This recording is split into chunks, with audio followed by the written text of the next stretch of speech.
Welcome to Receiving Noor Weekly Quran Study. We are continuing to study Surah Al-Fatiha, the very first surah. And this is our sixth session on the surah. Inshallah, Dr. Yamina will be leading as usual. And as usual, we are welcome to join in with comments and questions. Jazakumullah khair, Dr. Yamina. Thank you, Isra. أعوذ بالله السميع العليم من الشيطان الرجيم. بسم الله الرحمن الرحيم. والصلاة والسلام على سيدنا محمد وعلى آله وصحبه أجمعين. السلام عليكم ورحمة الله تعالى وبركاته. So this is our seventh meeting on Surah Al-Fatiha, but it's verse ayah 6 inshallah. So today it's اهدنا الصراط المستقيم, which is guide us to the straight path. And if you remember last week it was إياك نعبد وإياك نستعين. You alone we worship and from you alone we seek help. And you can in this ayah, as I have noted last week in Ihdina, the noon there was we seek help, we worship you. And here also it's Ihdina Sirat al-mustaqeem. The na here at the end is us, guide us to the straight path, rather than guide me to the straight path, which can be understood in various ways, like what I had shared from Imam Nursi rahimahullah. We could refer to the Muslim community, the community of surrenderers, of followers of the Quran, inshallah, the students of the Quran, not only now in this place or in this time, but in all places and at all times, from the time of the Prophet ﷺ to this time, or we can think of it from the time of Adam ﷺ to this time. All that are included in the we the believers in God and the hereafter, all the believers in God, and we all of humanity, because all of humanity needs to be guided on the straight path. And from one perspective, we could also say we all of God's creation, although the rest of creation, they do follow his guidance innately, like that's the way they are created, since they have no free will, and therefore they do not and cannot deviate from the straight path. And they testify. So why is it important to think about them? Maybe I thought because they testify for us how easy it is to follow divine guidance and surrender to his will. And we could also refer to we within myself, because there are so many parts of me, so many emotions, so many thoughts that sometimes can contradict each other. They are not always all in alignment with our declared intention to surrender to God fully, to worship him alone and seek help from him alone. And so to align all our emotions, all our states of beings, all our thoughts, so they all help us and follow that path, the straight path, we need to seek divine guidance and follow it. So the we here could refer to all those parts of myself that need to be integrated and united into one goal, one intent, one purpose.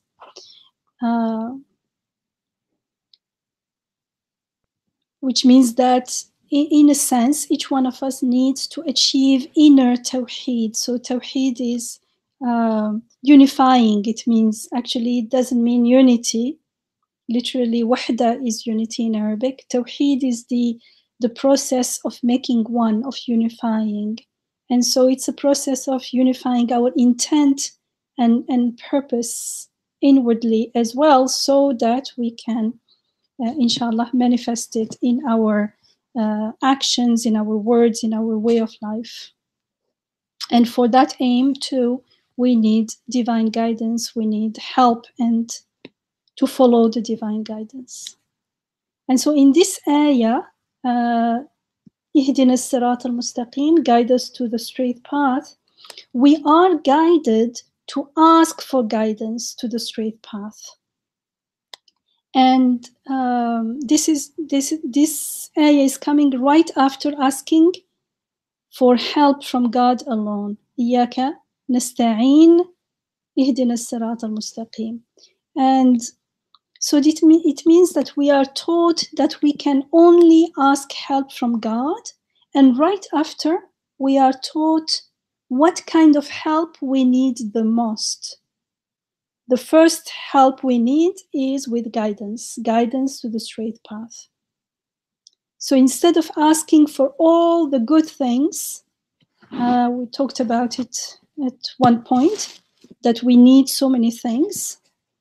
If we start asking for all the things that we need, first, the list will be too long, endless. Second, we don't know all our needs. We are not aware of all of them. And these needs, because these needs are not only needs like rizq, sustenance for our physical maintenance, which again, most of them, we talked about it last week, I think, most of them we're not even aware of them. We think, I think I need food to sustain my life, but for that food to be used in my body, lots of things are needed that are mostly beyond even our awareness, our knowledge, our awareness. So all those, we need all those things, but we also need so many other, we have so many other needs, emotional, spiritual needs, and needs that exceed this worldly life, needs that look to akhirah as well. So we are made to ask for guidance, for hidayah. And so we are guided to the path that gives us access. This way, we are shown the way. When we ask for guidance, then we will be guided to the straight path, the path that gives us access to all our Rabb's all-encompassing rahmah and to all kinds of blessings in the easiest way and in God's name, Bismillah. So not only in this world, but in the next world too, in Akhirah, forever. And only then would the blessings be truly blessings for us, because if the blessings end with death, then they're not truly blessings.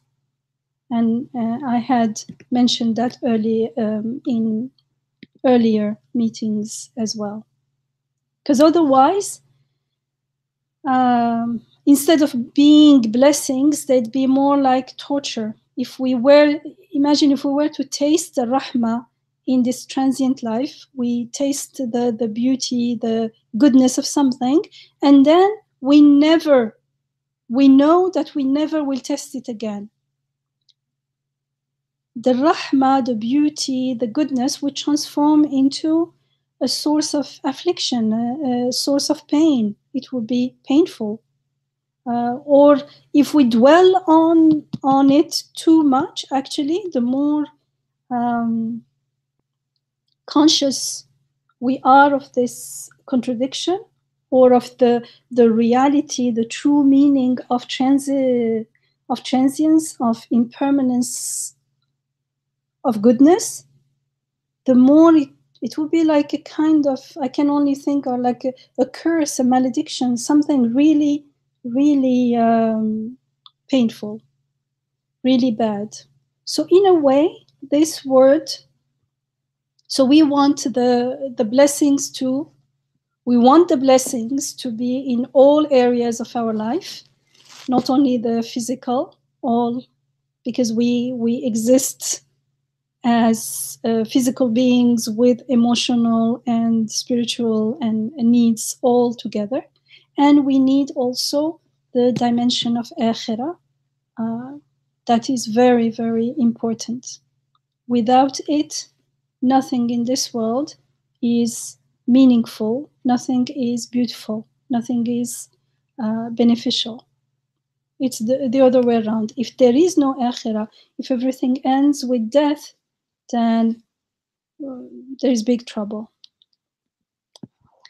So in a way, this word guide us, ihdina, in Arabic it's one word, ihdina, is mirroring to us our most urgent need. And it's making us aware of it.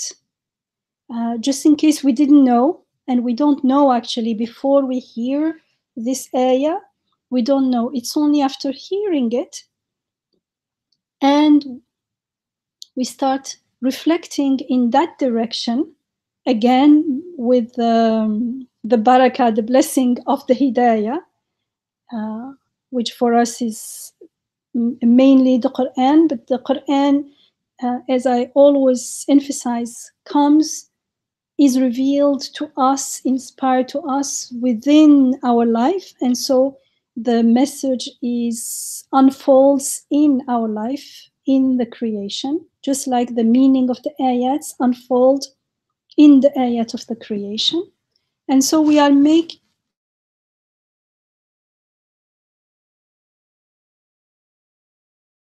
this divine guidance is our most urgent need, our first, the first thing we need to ask. We say, we seek your help, guide us to the straight path. And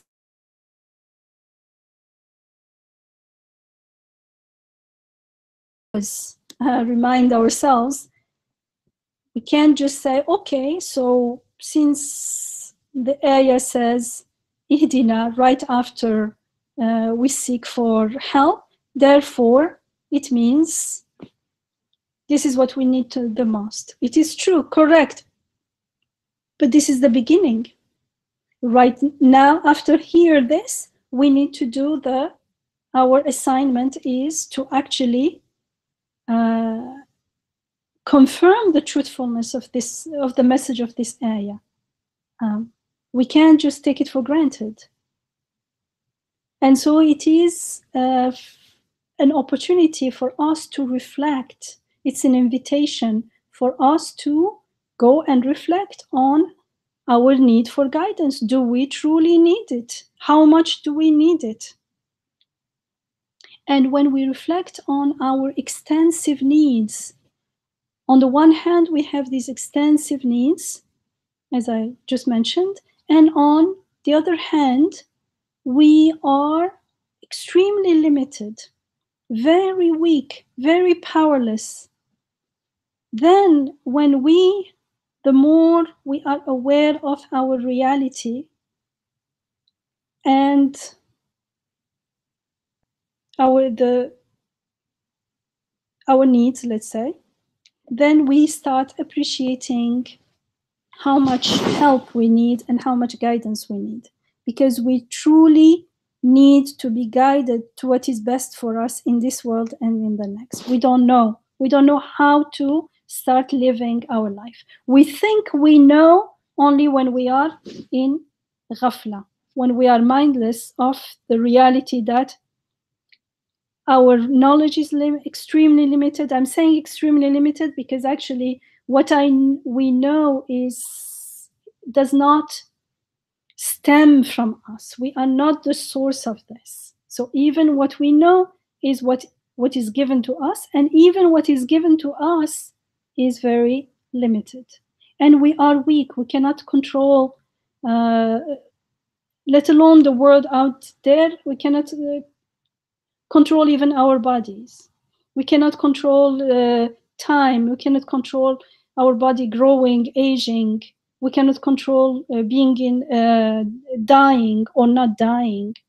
Very basic things we cannot control. So we are utterly powerless. And the example that I love giving, because it's so it shuts the ego up is that we cannot control our breathing. And without breathing, there is no life. So the Nafs al-Ammara can't say anything there. So we think we know how to live our life, but we don't. Especially when we keep in mind that there is a life has a purpose and a meaning, and even if we're not sure about life after death, but if we have doubt about it, if we are wondering about it, then clearly we are not, how do you say, we're insufficient. We cannot do it on our own. We need help and guidance. And it is only after we reflect on our situation that we start appreciating this help and divine guidance. So the fact that in our ghafla, it often feels as though we know it all and we are unaware of how much we need divine guidance, it doesn't mean anything. It's just because of our ghafla. So the first thing is to wake up from that ghafla, to make the decision to live more consciously, more mindfully, and to start asking questions and observing. Observing is mushahada. We cannot make the shahada, cannot testify without witnessing, without observing. From another aspect, this ayah, ihdina, let's say the first part of the ayah, ihdina, guide us, is guiding us and revealing to us our goal in life. Remember, we said our goal in life is ubudiyah. Actually, it is taught to us in the Quran that we have not created human beings and jinn except that they worship me meaning God speaking in the Quran. So our goal in life is ubudiyah, and we'll fulfill our ubudiyah when we realize that we have been guided, we are being guided with rububiyah since our birth. So I'm taking the guidance here in a very wide meaning, including the guidance that is peculiar to the surrender, the Muslim, the mu'min, the muhsin. So since our birth, like all other creatures, we are guided, we are being guided. But there is part of our life that looks to our free will. We need to choose to seek and follow divine guidance mindfully and consciously as well. So anything that doesn't look to our free will, we are already being guided. Our body is being guided, it grows. I don't know how things are even proceeding, but everything is working fine. But there is a small part that looks to our free will. And that's where we can mess things up. And we can miss the opportunity. And that's where in our ghafla, when we live unconsciously, mindlessly, we think we know what's going on, but actually we don't. And when we realize that we don't, then we feel the need to ask for help and to seek divine guidance. And when we truly feel the need for the divine guidance, then we don't only ask for it with words, we truly seek it and we truly follow it. We become, how do you say, recipient, how do you say, very not sensitive, but like I can't find the word, but we become like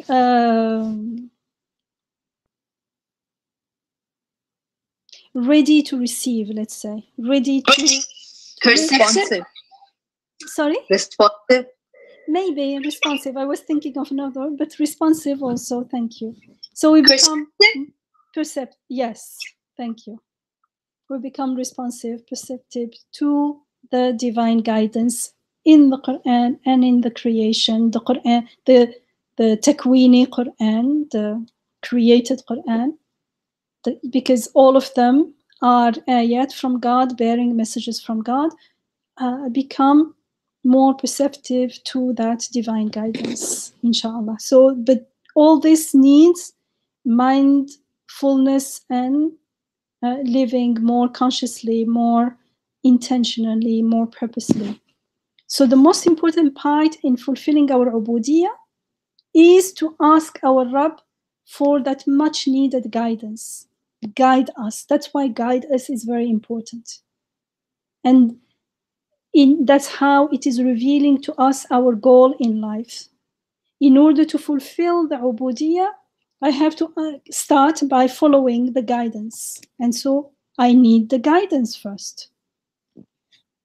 According to Imam Said Nursi, rahimahullah, the us in guide us also, this is only part of what he says. He says lots of things, but lots of things look to grammar as well, so I'm skipping that. But in the meanings of the us, he says there are several meanings, because us looks to the recipient of the guidance. Then the recipient of the guidance, he says, they may be those who are already guided and they seek more guidance, and those who seek to increase in guidance, and those who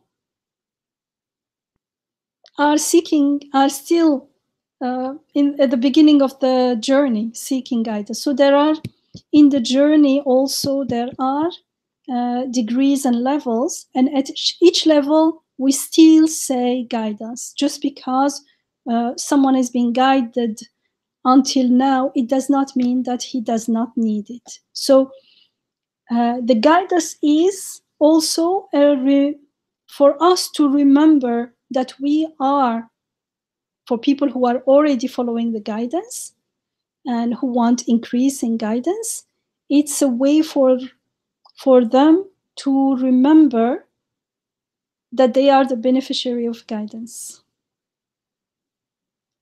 And so accordingly, he says, guidance can mean make us firm in guidance, increase us in guidance, give us guidance, and make us successful in guidance. All of them can be understood in this guidance. So guidance is not only for someone who is clueless at the beginning of the journey. It applies to all levels of where the recipient, the audience is. And so he says, there is a verse in Surah Taha, which is Surah 20, Ayah 50. We are told there, رَبُّنَا الَّذِي أَعْطَى كُلَّ شَيْءٍ خَلَقَهُ ثُمَّ هَدَى. Our sustainer is he who gives everything its true nature and form, and thereupon guides it. This is the ayah. So God has guided us, has been guiding us by giving us, for instance, external and inner senses. Like everything that is given to us is part of the guidance. And by giving us external and inner senses, like he has been guiding us, he has guided us, he is guiding us. And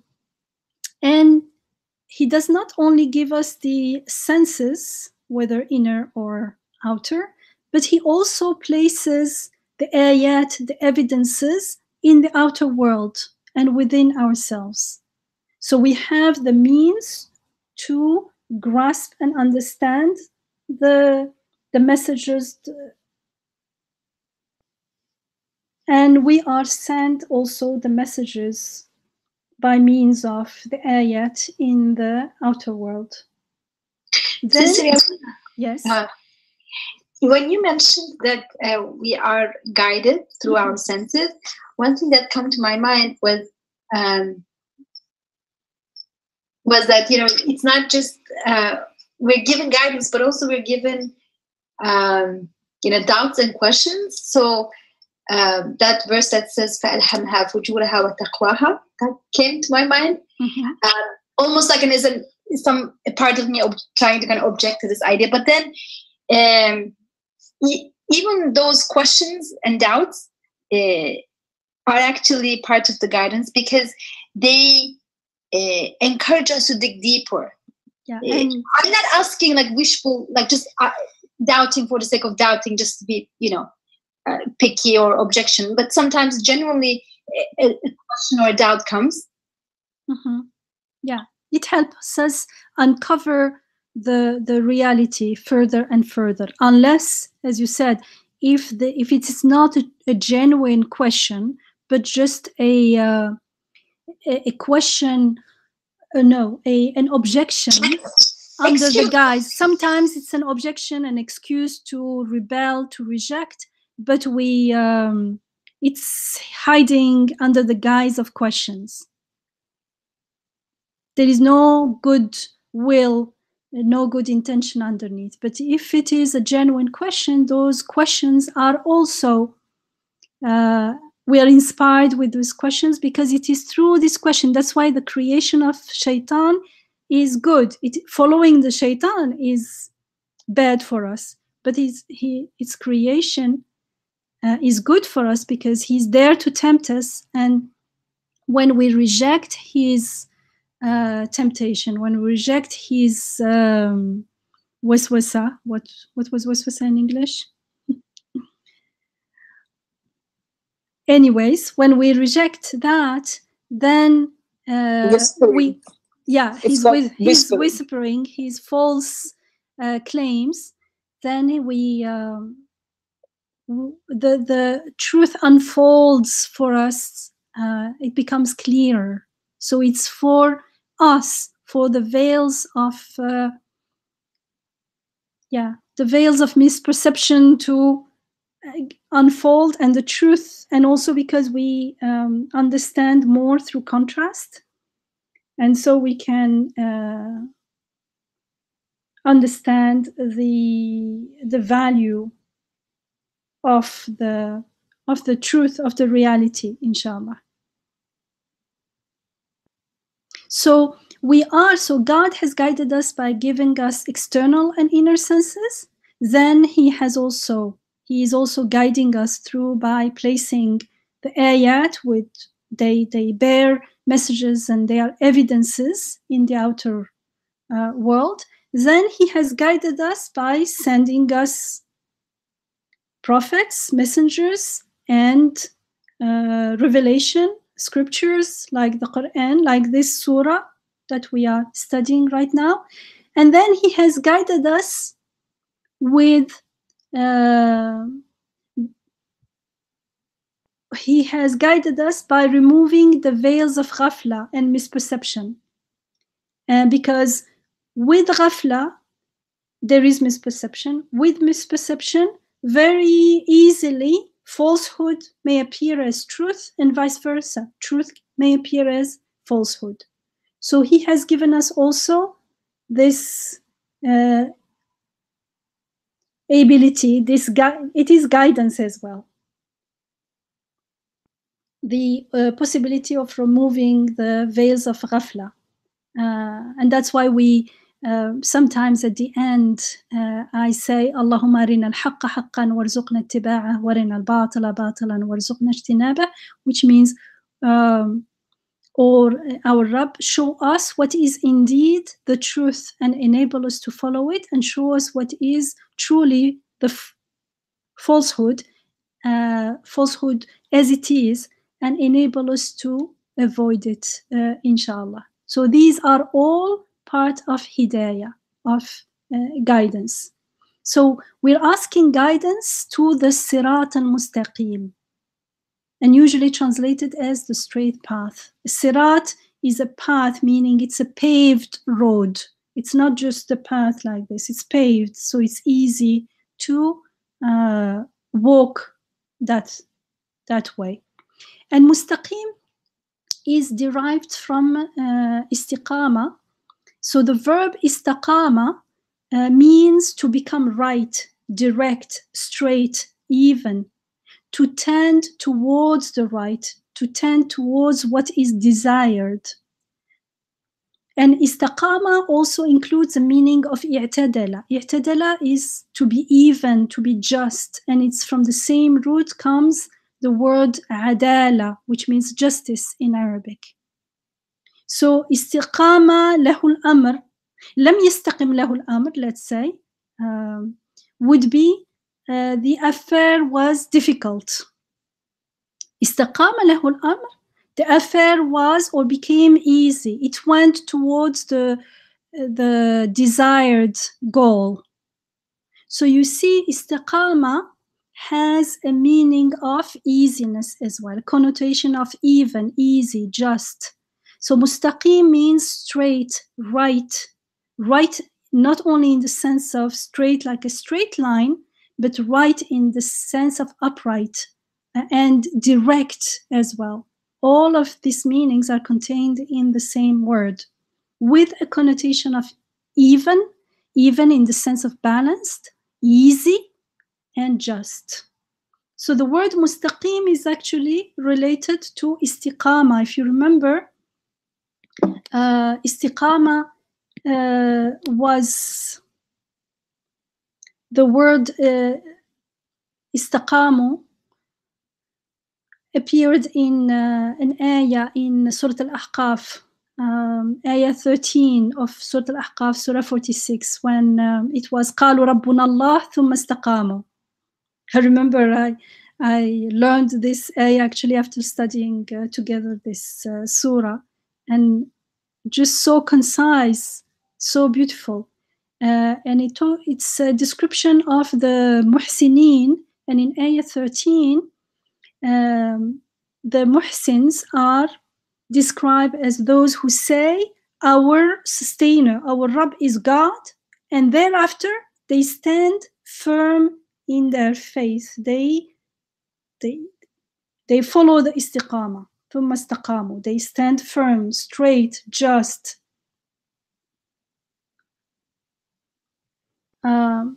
And that time I had mentioned how istiqama is so important. In the Quran, we are told in another ayah that those who say our sustainer is God, the same expression is used as in Surah Al-Ahqaf. Our sustainer is God, and then steadfastly, and then stand firmly and pursue the right path. Upon them, the angels often descend, saying, "Do not fear or grieve, but receive the glad tidings of that paradise which has been promised to you." And this is in Surah 41, Fussilat, ayah 30. So in Surah Al-Ahqaf, we are told those al-muhsinin are those who say, our sustainer is God, then ثم استقاموا. Then they stand firm, pursuing the right way, the right path. And the ayah carried on, فَلَا خَوْفٌ عَلَيْهِمْ وَلَا هُمْ يَحْزَنُونَ. There is no fear shall they have, neither shall they grieve. And in Surah Fussilat 41:30, we are told that the angels will descend upon them and tell them, you don't need to fear anything or grieve, and they will bring the good news of paradise to them. Subhanallah. So this is very important, to keep the istiqama, to follow the istiqama, which is following the Sirat al-mustaqeem, the straight path. And istiqama, following the istiqama, appears in the Quran as fastaqim or astaqimu, which means as a as a command, as a what's that tense? Al-amr. Anyways, as a command, as a bidding, do. Imperative, sorry, as the imperative tense. And so it's like prayer, you know, do the prayers. Here also we are bidden to stand firm in our belief, follow the straight path. So in Surah Hud, Surah 11, Ayah 112, we are told, فَاسْتَقِمْ كَمَا أُمِرْتَ. And remember the Prophet ﷺ saying, شَيَّبَتْنِي اسْتَقِمْ كَمَا أُمِرْتَ. It's not easy to follow this ayah. It's saying, pursue, like stand firm as you have been bidden, as you have been commanded. Stand firm, follow the straight path as you have been commanded. Subhanallah.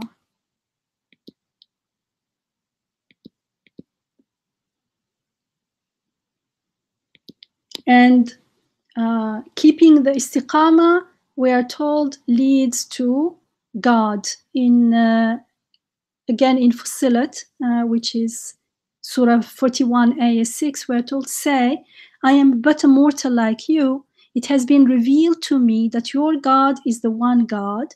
Go then straight towards him, فَاسْتَقِيمُوا إِلَيْهِ, and seek his forgiveness, and woe unto those who ascribe partners to him. And those who do not follow the istiqamah, they are those who, even if they don't deny totally, they are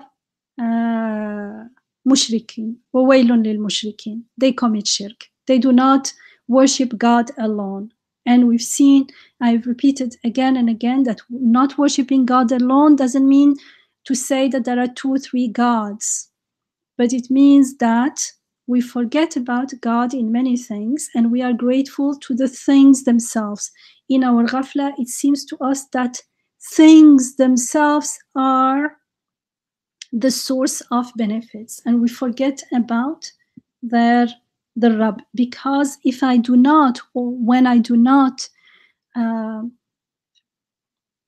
perceive myself as abd, as being sustained here and now, not only my breathing but my everything, then I have this delusion. I imagine that I exist on my own, independently of anything. I'm here from time to time when I'm in crisis, when I'm in need. I go and ask God for help, but otherwise I'm fine. Then I start projecting that image onto the world around me, and it seems to me that everything is there on its own, and they are the ones that are benefiting me. And so I need them, and I'm grateful to them, and it feels like I cannot live without them, and I am devastated if I lose one of those things, because it's like losing a source of a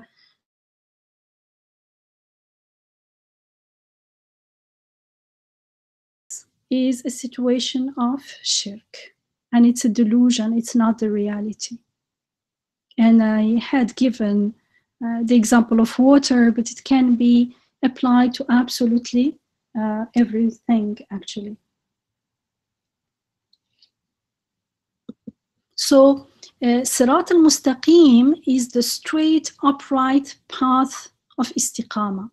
And being the straight path, it means it is unique, because the straight path, the straight line, if we have 2 points, A and B, there is only one straight line from A to B. So it is unique. There is only one straight path. There is only one path to divine guidance, if we accept a similarity, because there is only one source of guidance. Rabbul Alameen, who guides and dispenses guidance on all his creation. There is only one source of guidance.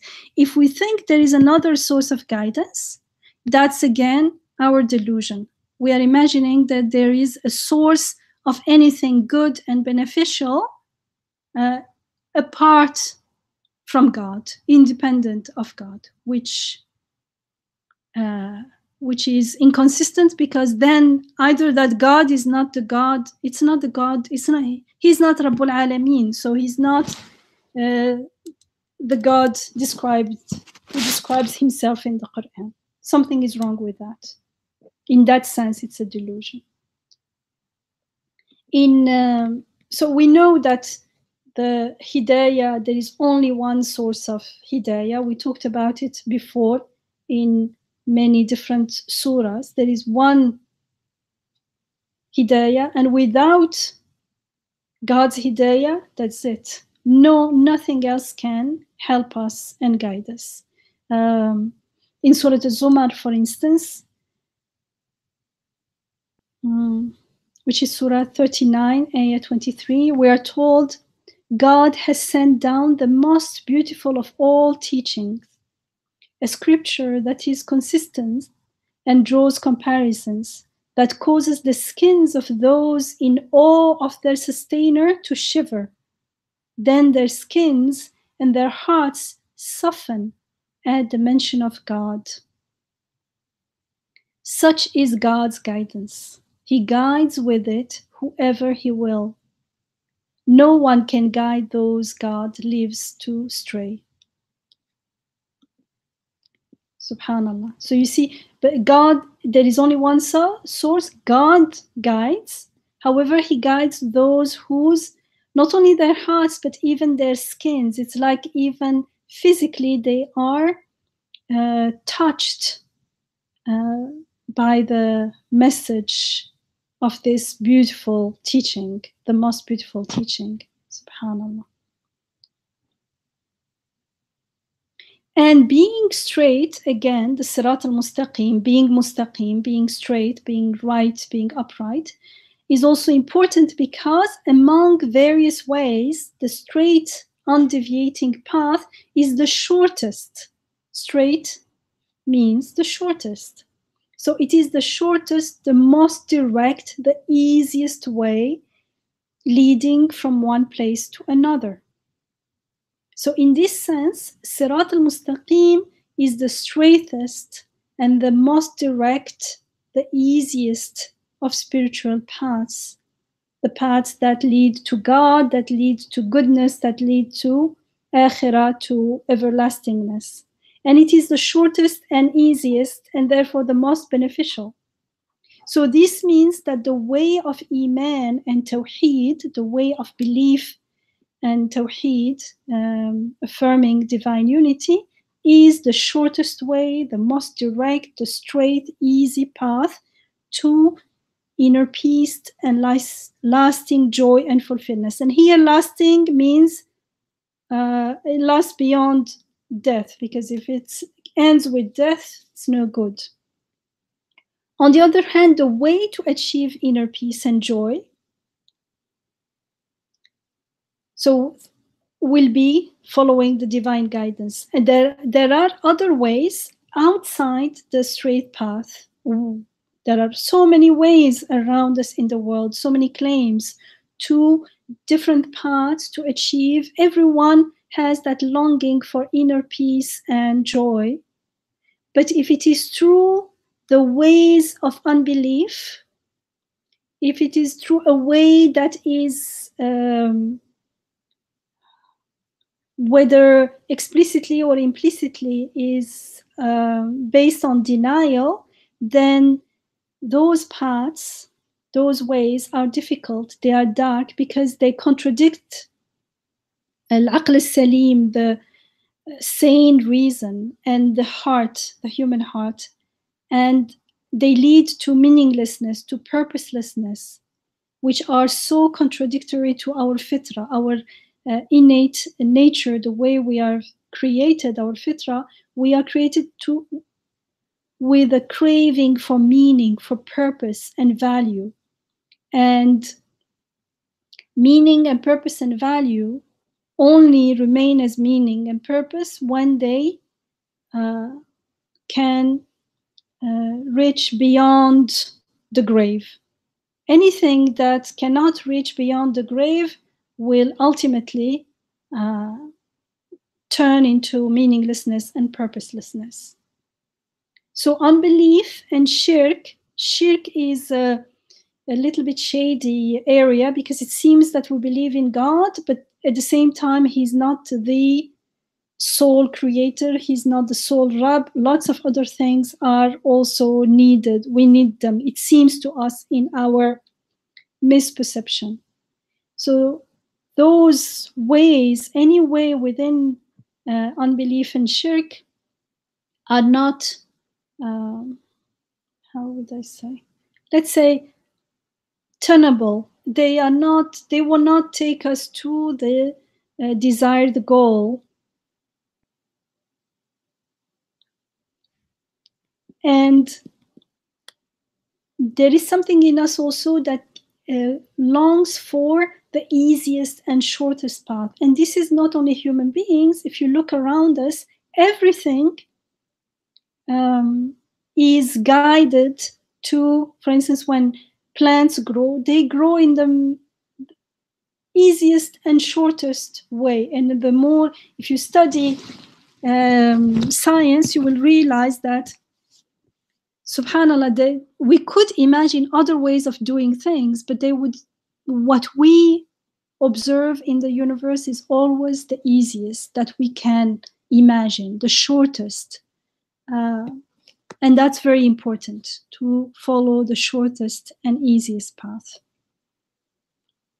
And as we've seen through studying the Quran together for a few years now, the whole universe, all the ayat in the universe, meaning all beings, all events, all things, indicate that the way of belief and the way of tawheed, the way of iman and tawheed, are not only easy, but they are also essential, in the sense that to attain the truth, to attain lasting peace, to attain serenity and joy, in the sense that anything that is contradictory to Tawheed doesn't make sense. We talked about it, and based on ayat in the Quran, like, which is better, it says in the Quran, one Rabb or many Rabbs? How can we explain the harmony in the universe? But if there is one Rabb, everything is needy. Everything is being sustained. So they're all pointing to one source. If we say, no, each one is doing it itself, it becomes compound impossibility over impossibility, because it's not possible. I don't know how I am breathing. How can a plant breathe knowingly, or how can it do it itself? There is no way out of divine unity of Tawheed. Anything else just doesn't make sense. It's unreasonable. The straight path is unique. It is the shortest, the easiest. It is the most reasonable. And Imam Nursi says the straight path is also the middle way of moderation and balance, of i'tidal. And that's also because linguistically the word istiqama has the meaning of i'tidal in it, of moderation and balance, and therefore of justice as well. Justice being the result of following the straight path.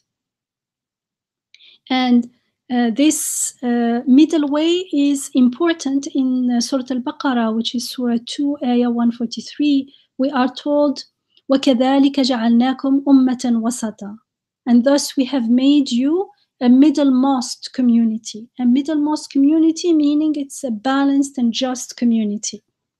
Ummatan wasata has been understood in the Quran context as referring to, now it's a quote from Muhammad Asad, from his interpretation, translation of the Quran. He says, it refers to a community that keeps an equitable balance between extremes and is realistic in its appreciation of human beings' nature and possibilities, rejecting both licentiousness and exaggerated asceticism.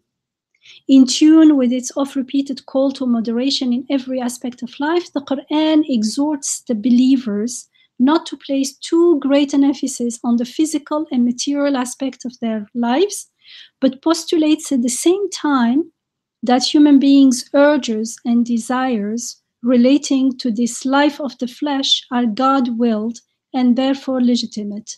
On further analysis, still I'm carrying with the quote, the expression a community of the middle way, ummatan wasata, might be said to summarize, as it were, the Islamic attitude towards the problem of human beings' existence as such, a denial of view that there is an inherent conflict between the spirit and the flesh. We can see this in other religions, for instance, and a bold affirmation of the fitri, God-willed unity in this twofold aspect of human life. There is no division between spiritual and physical, or the flesh and the spirit in the Quranic perspective. This balanced attitude, peculiar to Islam, flows directly from the concepts of God's oneness and hence of the unity of purpose underlying all his creation. End of quote. So, Imam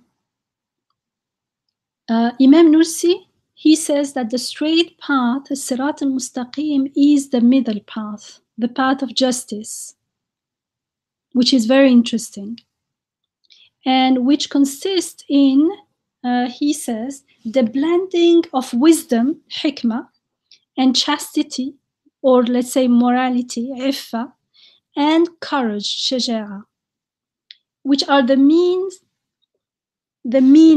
way, the mean in the sense of the middle way of the 3 degrees of man's 3 powers. So he says God has created the body and then breathed of his ruh, and he put the spirit, the ruh, into the body. The body is changing, is needy, has needs, is exposed to danger, and so God deposited in it 3 powers, and with these 3 powers, like he protected it. The first is quwwa shahawiyya, the power of appetites, to attract benefits and to fulfill its needs. The second, quwwa al-ghadabiyya, or the power of passion, to repel harmful and destructive things, and again to protect.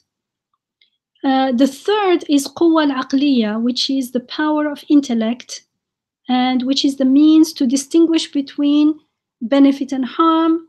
Is it something to be repelled or something to be attracted to? We want to get, or we want to get rid of it. However, he says, since God's wisdom, divine wisdom, necessitated that humanity should achieve perfection in ubudiyah, of course, through the mystery of competition, God has placed no innate limitation on these powers, on these 3 powers, as he did on those of other living beings. Other living beings, they don't have to grow spiritually or grow even for human being, not even spiritually. We have been created with the potential to learn, to build, to not only even physically, we have a potential that is different from all other creatures. That's why other creatures, even animals, they are born and very quickly, within days or weeks, they can go, they're as good as adults. But human being is not the same way. For a long time, it takes him like 1 or 2 years just to learn to walk. So the creation of human being is truly very different from other beings. And they can, for instance, they have all their senses quite sharp from the very beginning. But we have to learn everything, and it takes so long. And it takes also, some of the learning is done for us, but some of it is connected to our free will. We have to choose. We make choices as well. So in this sense, these three powers have not been limited in the way other living beings have been. However, they have been limited through the Sharia. So in the Sharia also, I'm using it in not only the Quranic Sharia, the law of jurisprudence, let's say, or morality, but the Sharia in creation as well, the law, the divine law of creation.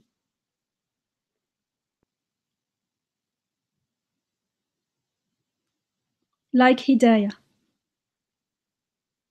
So the divine Sharia, the divine law, prohibits excess, ifrat, and tafrit, deficiency. And it enjoins the middle way. So this is in the Quran. We are taught to, we are prohibited from excess and deficiency, and we are taught to follow the middle way, to follow the Sirat al-mustaqeem. But in our fitrah also, like from birth, as we grow, or before we hear the message of the Quran, it is put in our fitrah to want the middle way. Otherwise, we would not be able to listen to the Quran, to understand it, or to make sense of it. So it is in alignment with our fitrah. However, it brings something new, something that we could not find on our own. But that something new is reasonable. And why we find it reasonable? Because there is something in us that responds to it. So the human fitrah, like we've been created, for instance, with a love for justice, a dislike for oppression. So Sharia al-Qur'aniyya, the Quranic law, confirms that fitri inclination, that innate inclination, and guides us to the way of achieving it, of fulfilling it, fulfilling that potential, and reflecting the beautiful names of God in our life, in our way of being in life, and ultimately being a mirror to His rububiyyah. For this, we need Sharia al-Qur'aniyya, like Sharia al-Fitriyya, the law of creation, or Sharia al-Takwiniyya, is not enough.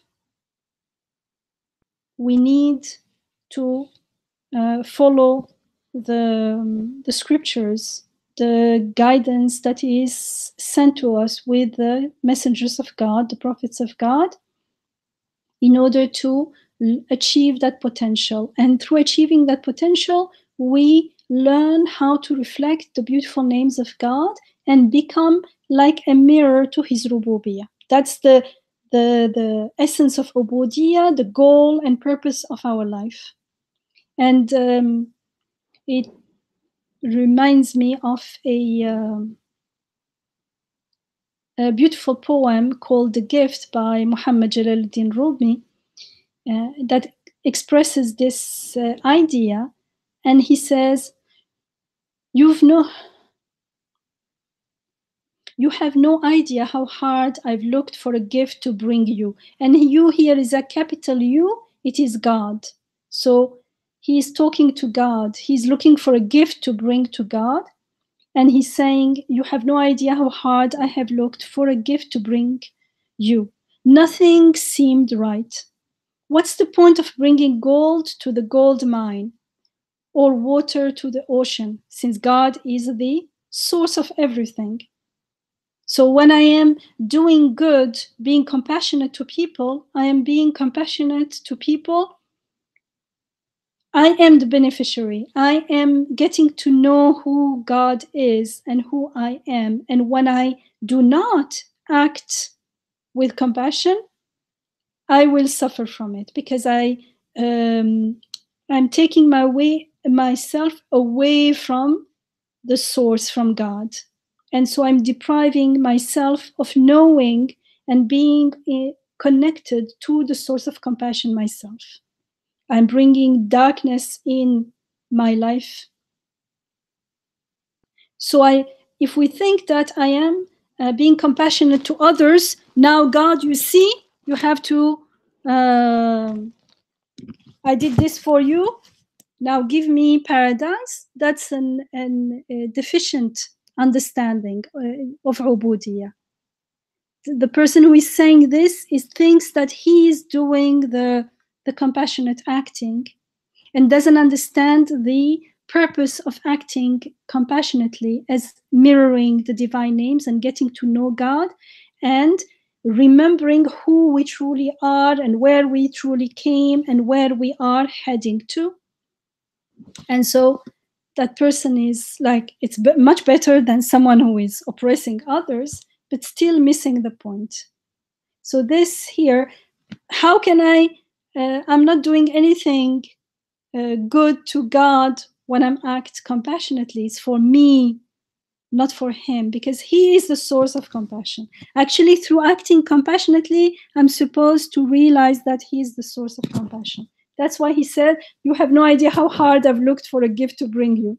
Just when I think I'm going to give you a gift, I realize that it's not a gift, it's you, it's from you. Nothing seemed right. What's the point of bringing gold to the gold mine or water to the ocean? Everything I came up with was like taking spices to the Orient. It's no good giving my heart and my soul because you already have this. Actually, our heart and soul are also from him. So I've brought you a mirror. It is when we become a mirror to the divine, beautiful names that we achieve and fulfill the purpose of our creation. This is what he created us for. And so that's the best way to show our gratitude to him. And that's how we are created. That's our fulfillment. That's the way the human heart finds peace. So back to our three powers, our Rabb has limited them through the Sharia, Fitriya, as well as Qur'aniya. And so it prohibits excess and deficiency and enjoins the middle way. And so Imam Nursi says that this is what is inferred by the ayah, فَاسْتَقِمْ كَمَا أُمِرْتَ. Istaqim kama umirt, it means no excess, no deficiency, in follow the middle way. The middle way in the three powers, which actually look to all the inner and outer senses that we have.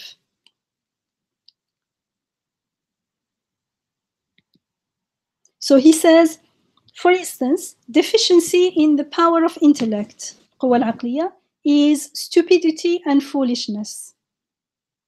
And its excess is cunning deception and or over meticulousness in trivialities. Either someone is too using his intellect too much to for guile, for deceiving others, or being meticulous in trivialities and forgetting about, for instance, the goal of our creation, the meaning of our creation. And the middle way is wisdom. So foolishness, deception, and the middle way is wisdom. And wisdom is very important, as we are told in the Quran, وَمَنْ يُؤْتَ الْحِكْمَةَ فَقَدْ أُوتِيَ خَيْرًا كَثِيرًا. He who has been given wisdom has been given great good. And foolishness here has nothing to do with degrees, diplomas, degrees, having studied a lot or knowledge or something. Someone can have little knowledge, but is wise, uses that knowledge, lives with it, and uses it in the middle way. And someone can have lots of knowledge, yet he's not wise. He's not using, either the knowledge is not the right knowledge, or it could be true knowledge, but he's not using it. So there are people who may be relatively wise in matters of the world compared to others. They have knowledge and they are using it in the middle way. However, if their wisdom does not extend to afterlife, it is not related to the divine names.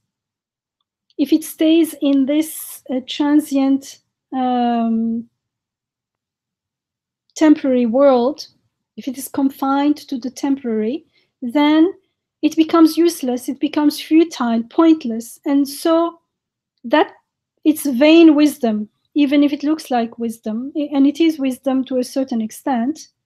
So for wisdom to become true wisdom, it has to include life after death, and life after death has to include the beautiful divine names. It has to include belief in God. And I was thinking, I had to make this point because I was thinking of reading once. Actually, it's not only this, but the only one I could think of the name. The others, I forgot their names. Alhamdulillah, it's been such a long time. I'm not reading that stuff. So there is this leading theoretical physicist, and he had an interview with someone, and in the interview he says, with or without religion, you would have good people doing good things and evil people doing evil things.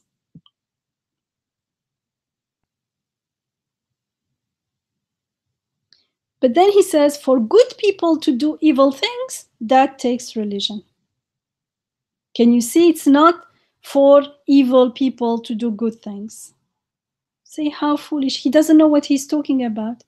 So he must have a certain understanding, misunderstanding of religion, and he does not even bother to make sure this is it, and he's making statements like this.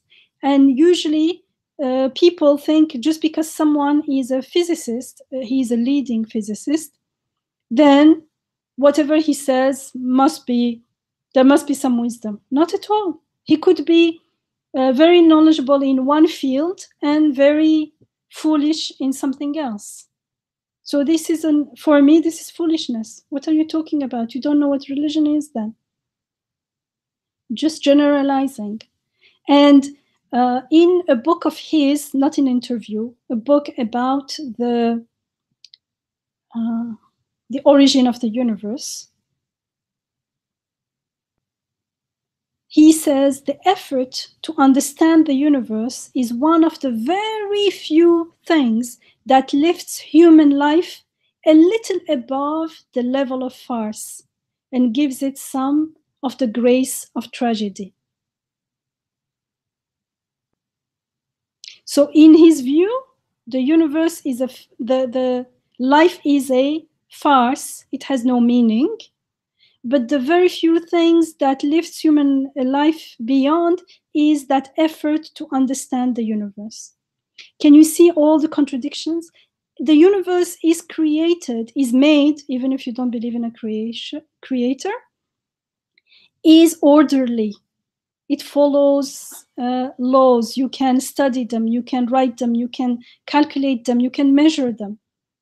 Yet, he sees very few things that lifts human life, and you see that even when someone who is in denial, what lifts human life is the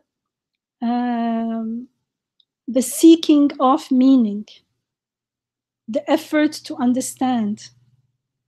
So it is in us. We are created with that longing for meaning, and even if there is a little meaning, still he thinks it's the only thing for him that gives some human dignity and gives it some of the grace, some grace.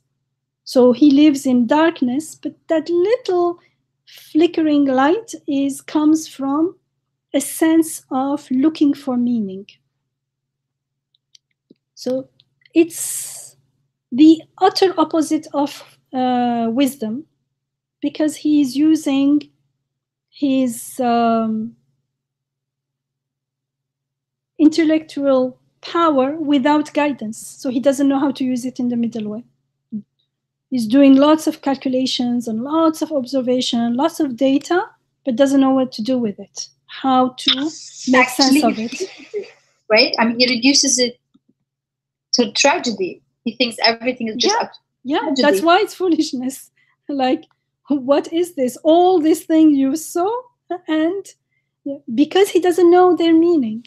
So you see how much we need to be guided to the middle way. And so Imam Nursi said deficiency, like there may be excess, and deficiency. For instance, he says deficiency in the power of appetite, al-quwa shahawiyya, is apathy and want of appetite, while its excess is extravagance and wastefulness and dissolute behavior, which is to desire whatever is encountered, whether licit or illicit, moral or not. And the middle way is uprightness, which is desiring what is licit and shunning what is illicit. And the principle, he said, this principle may be applied to any of the branches of this power of appetites, just as eating, drinking, dressing, and so on. They are all within this power. So for instance, we can think of, usually we think of abstaining from eating pork. We are following Sharia Qur'aniyya. That's it, we did our ibadah. So do you think that if we don't eat pork, does it mean that we've reached the balance, the Sirat al-mustaqeem in this branch of appetite, of eating? Do you think this is it? Following the Sirat al-mustaqeem in eating is to not eat pork, not to drink wine, and then do whatever you want? Obviously not. For instance, we talked about it many times. Eating in the name of God is key, as I mentioned many times, because it's so important. I mean, it's not only eating, drinking, living in the name of God. Can I waste food? Just, it's halal food, that's it, finished? No. Can I waste it? No.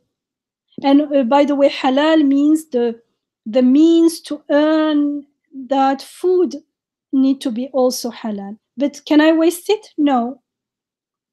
The ayah says, do not waste. وَلَا تُسْرِفُوا. And does wasting only mean that I throw it away? I haven't, no one ate it and we throw it away? That's wasting? No, that's one form of wasting. I could very well eat the food and still waste it as far as the purpose of creation is concerned, the purpose of my creation and the purpose of the creation of the food and the relationship between us.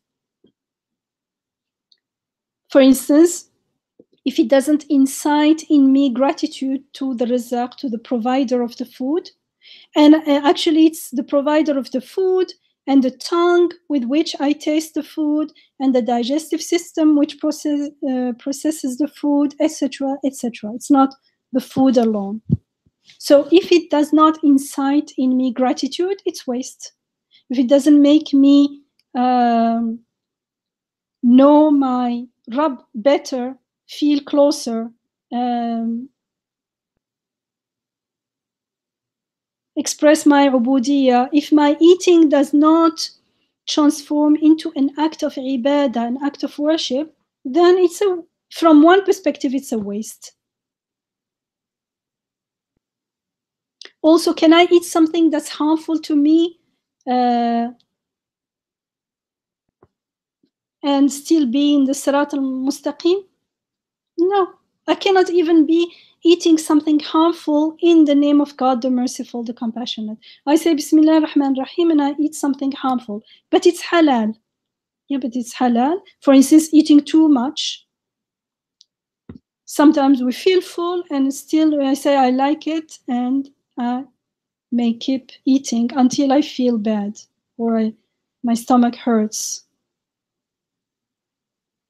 Probably, if I'm eating something that's harmful to me, for instance, there are so many scenarios that we can imagine that we could be eating something halal and still not in the Sirat al-mustaqeem. So if I'm eating something harmful, in that moment, in that area, I am under the control of my appetite. Could be a small addiction. So I need to use my intellect to distinguish what's harmful to me and decide accordingly. If I'm allergic to something, well, some allergies you die, or so you have to keep away from it. But if it's an allergy, you just get a rash. If I eat too much sugar and get a rash, sometimes I may say, okay, who cares? I'll get a rash for a few days. Let me eat some more sugary sweets. We do it all the time.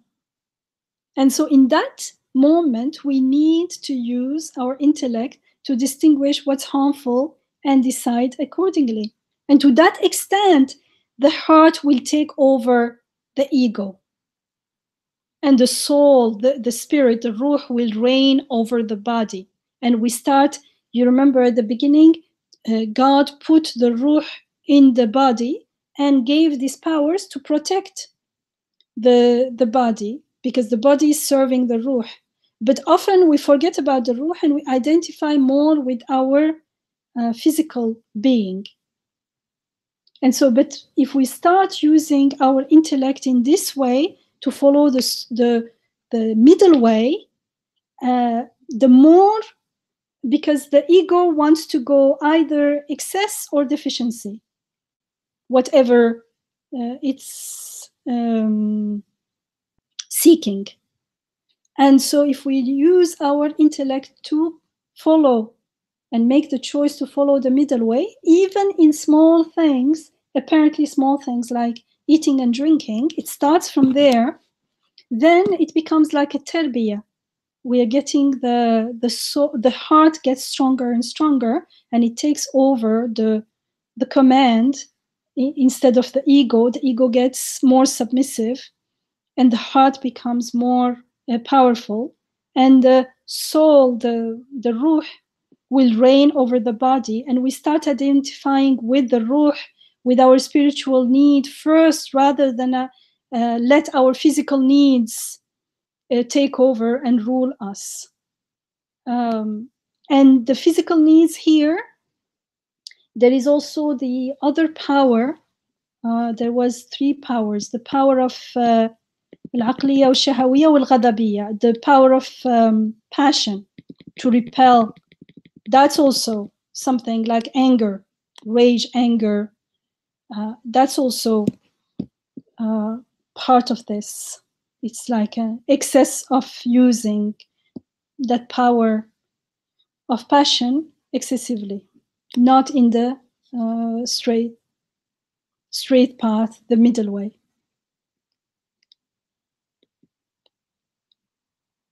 And so this is only an example from eating, and so we can apply this reasoning to other powers. For instance, we can apply it to the power of passion, and too much of it is anger, for instance. And you see that all this tarbiyah is part of following the Sirat al-mustaqeem. So following this, when we say ihdina Sirat al-mustaqeem, guide us to the straight path, if we are thinking about performing the 5 daily prayers and fasting the month of Ramadan full stop, then something is missing. Something is missing in our understanding.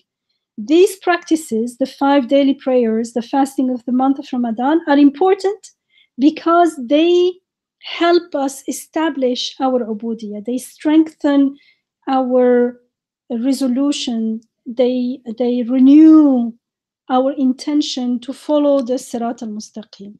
That's why they are important.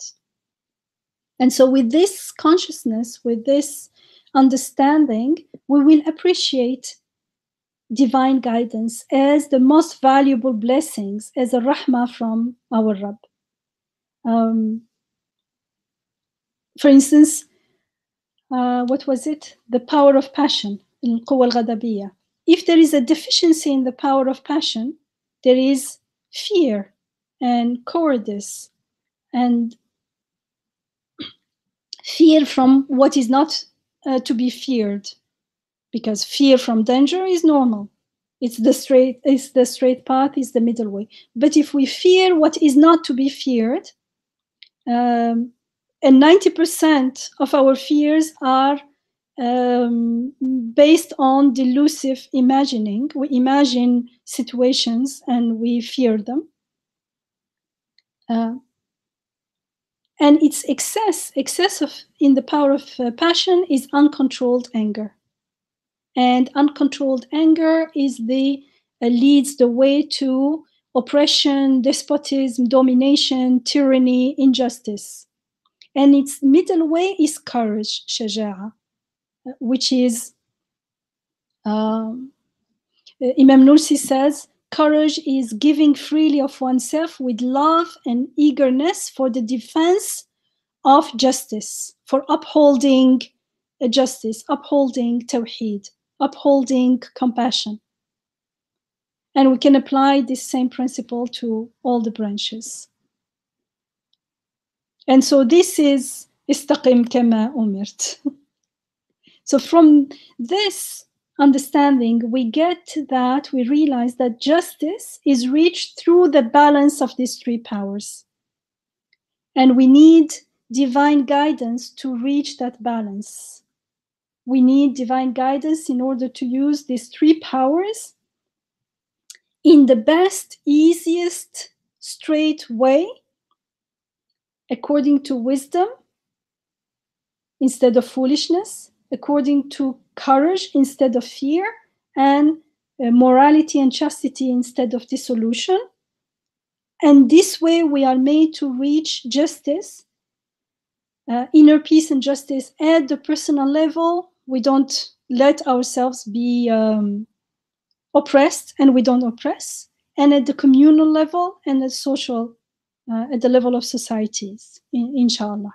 So you see how important this following the straight path is. It's following the middle way in everything. And following the middle way, it's not always obvious. The more aware, the more conscious we are of intending to follow the middle way, to follow the straight path, the more we do need help, and we do need to be guided through that straight path. So it's made easy unto us, inshallah.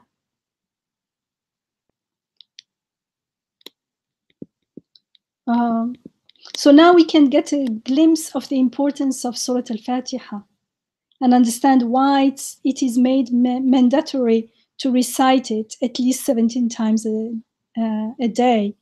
And the Prophet ﷺ said there is no salah without the Fatiha. And so the repetition of this surah and this particular ayah, because we are looking at this ayah right now, and the previous one, إِيَّاكَ نَعْبُدُ وَإِيَّاكَ نَسْتَعِينُ اهْدِنَا الصِّرَاطَ الْمُسْتَقِيمَ, indicate to us how desperately in need we are of God's help and His guidance. And if we don't feel desperate, it's because we are not in touch with our needs. And so this ayah draws our attention to the fact that we are already the beneficiaries of God's guidance at some levels, and we are reminded and invited to consciously seek help and guidance to the straight path in all the areas of our lives, the other areas that are left to our free will. The three powers actually encompass quite much, because we need the help, we need the guidance. And the more consciously we live and reflect on our reality and the reality of the world, the more we realize how much we need divine guidance. And to that extent, inshallah, we will follow this divine guidance, not only say it, but actually truly seek it, need it. Seek it means I feel the need for it. So I'm asking not only with words, but through my own being, through my own needing it.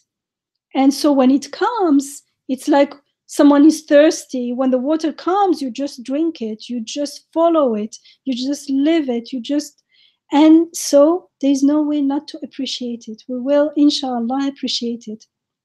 And we'll also appreciate the repetition prescribed upon us, alhamdulillah.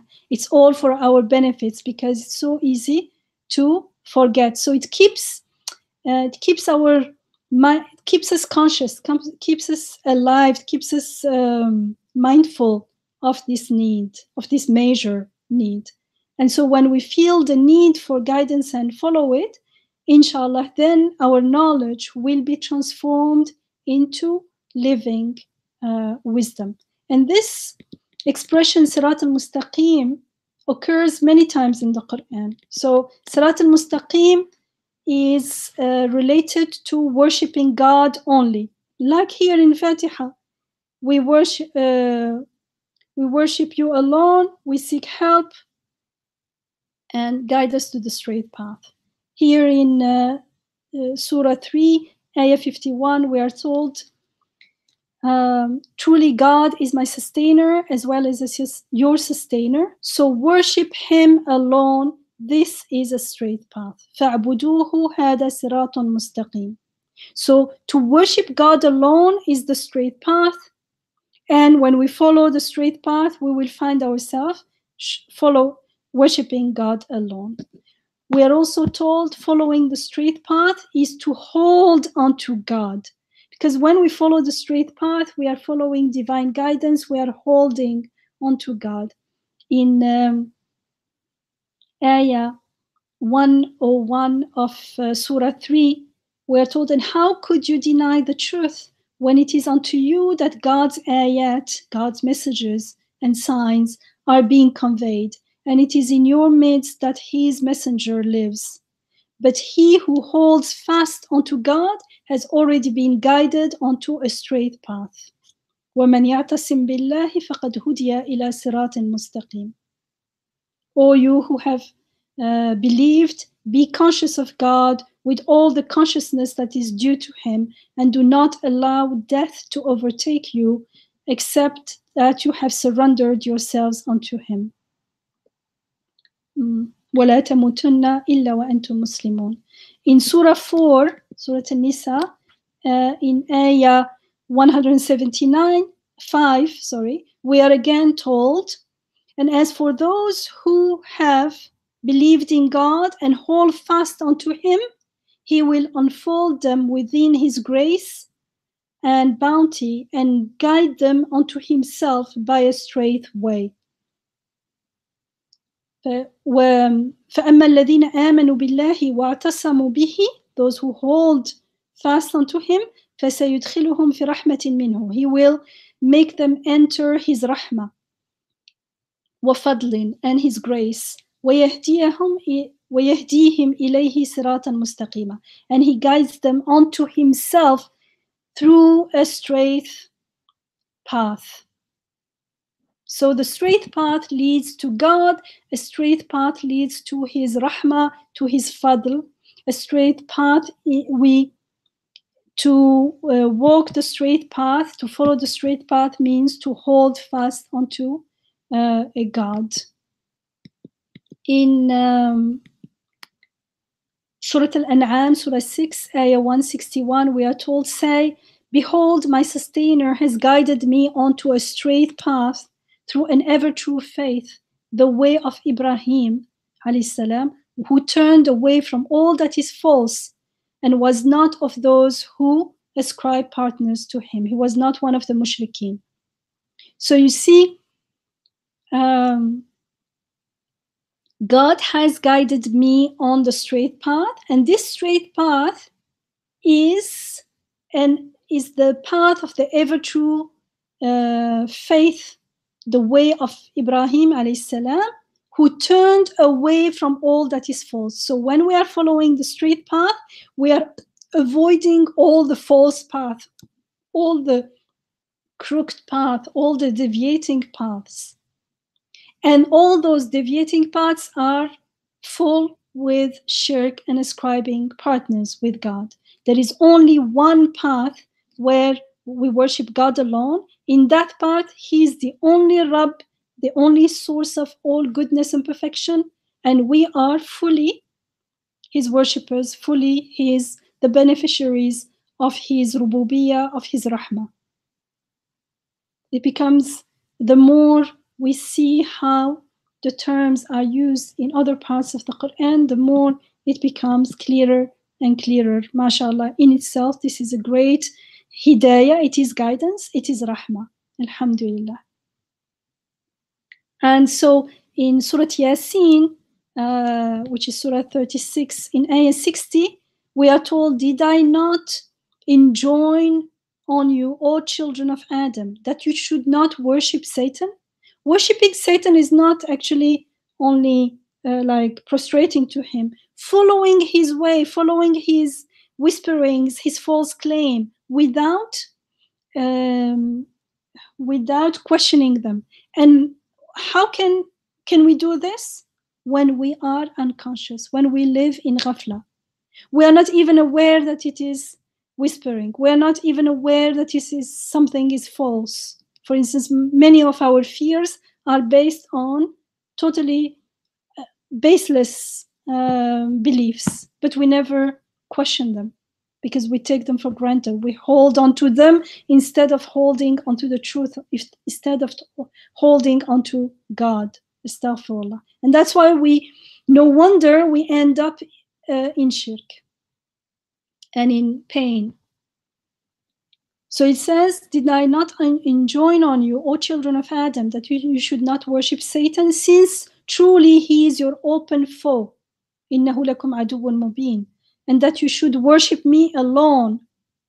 وَنِعْبُدُونِ هَذَا صِرَاطٌ مُسْتَقِيمٌ. This is a straight path. So the straight path is to worship God alone, and worshiping God alone is staying away from the shaitan, staying away from shirk, staying away from all falsehood. In Surah 48, Ayah 2, we are told, so that God might show His forgiveness of all your faults, past as well as future. I think it's Surah Al-Mulk.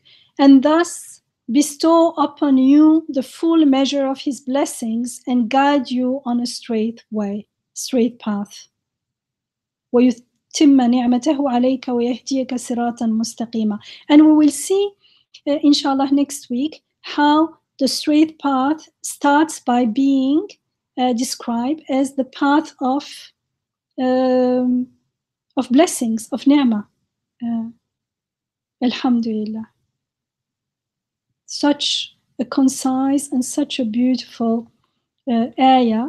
We need to reflect on the meaning of the straight path as the middle way, the balance, the way of justice, no excess, no deficiency, no ifrat, no tafrit, is very, very important.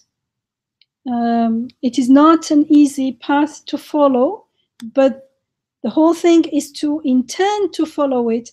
And when we intend to follow it, believe me, we will feel the need for divine help and divine guidance. And that's the point, to follow the guidance. The destination is, or the result is from God. But the asking is our part, inshallah. سبحانك لا علم لنا إلا ما علمتنا. Did I say Surah Al-Mulk 48? No, Surah Al-Mulk is not 48. It's 67. So it can't be 48. Actually, there is a nice, I was going to finish, but I thought of a nice ayah in Surah Al-Mulk, which is, I think, Surah 67. It says, أَفَمَنْ يَمْشِي مُكِبًّا عَلَى وَجْهِهِ أَهْدَى أَمَّنْ يَمْشِي سَوِيًّا عَلَى صِرَاطٍ مُسْتَقِيمٍ. is the one who is how do you say, who goes along with his face close to the ground, his face down, looking to the ground, better guided than he who walks upright on a straight path. And it's interesting, it always attracted my attention, this ayah, because here this mukibban ala wajhihi, like with his face down, it's like a metaphor. It's the one who, a metaphor to the person who sees only what is immediately beneath, in front of him, and therefore totally unaware of the direction in which he is walking. If you keep looking to your feet, you won't see the direction, you won't see the istiqamah. So you could end up hitting a wall, anything. There is no direction. So it's a metaphor, a nice metaphor to show how the person who is totally immersed and worrying about the life in this world and his small little worries here, and totally unaware of the direction in which his path is taking him, whether is this a path of the straight path, or where is this path taking me, why am I doing this every day, doing this without even wondering where I am going. So it's a good metaphor for people who are insensitive and don't make an effort to understand. And I'm talking about spiritual understanding, which prevents us eventually from caring for anything beyond worldly concerns. That's why people become like blind to anything beyond the worldly. And this mukibban ala wajhihi, the image is like a worm, like an earthworm walking. However fast he goes, he's stuck to the earth where you were supposed to fly. So again, the Sirat al-mustaqeem here is the opposite of Sirat al-mustaqeem is not having a Sirat, going, living haphazardly, or thinking that we have a path, a way, a goal, but that goal leads nowhere. We never questioned it. At least it does not lead to anywhere beyond the grave, which is really, really sad. سبحانك لا علم لنا إلا ما علمتنا إنك أنت العليم الحكيم وآخر دعواهم من الحمد لله رب العالمين اللهم أرنا الحق حقا وارزقنا اتباعه وارنا الباطل باطلا وارزقنا اجتنابه آمين والحمد لله رب العالمين. Thank you. Jazakumullah khair, Sister Yamina. Is there any question or comment?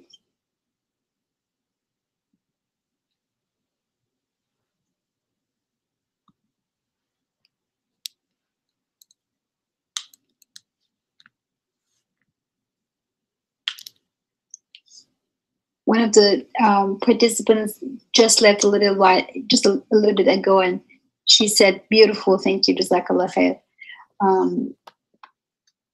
I think we can all share in that comment.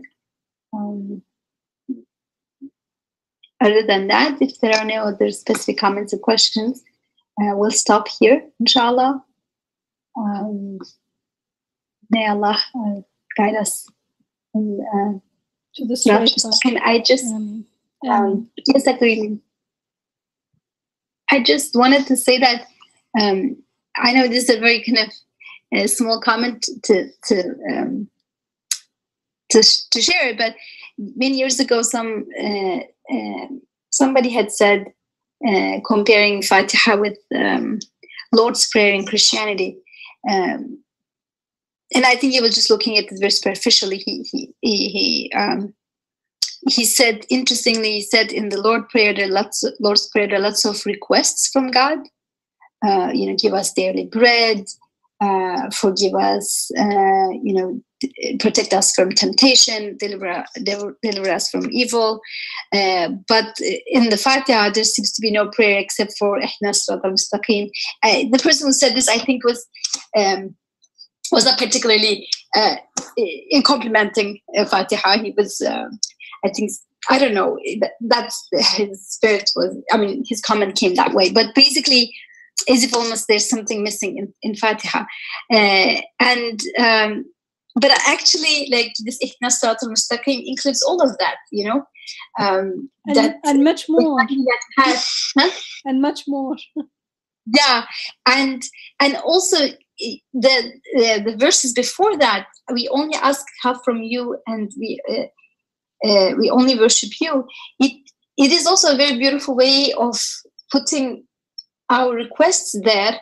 You don't even need to mention them explicitly, because we only ask from you. And so also, that is a petition. We will limit ourselves. If I say this, if I make a list, I would limit myself, because there's so many, and so many that I'm not even aware of. So I totally trust him and entrust him with the knowing it. He knows. He's the one who gives me the want.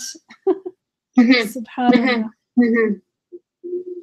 Yeah, so I just want to point that out. And it was a Christian professor who told that, but and it doesn't mean Lord's Prayer didn't have its own kind of beautiful context, and daily bread, forgiveness. It's also asking for beautiful things. It's just that it doesn't mean they're absent in Fatiha. They're just packed in a different way, in a more kind of concise way. Every revelation has its own context, but this seems to be more comprehensive. So I didn't mean to put it as a competition between the two very often prayed prayers, but I just meant to say that today's discussion really reminded me of how we can miss it if we're just looking at it superficially. Like, where's the request? There seems to be no request, just a general request for Sirat al-mustaqeem. Actually, that's a major request. If only we can make it. Yes. Did anybody wanted to comment something else?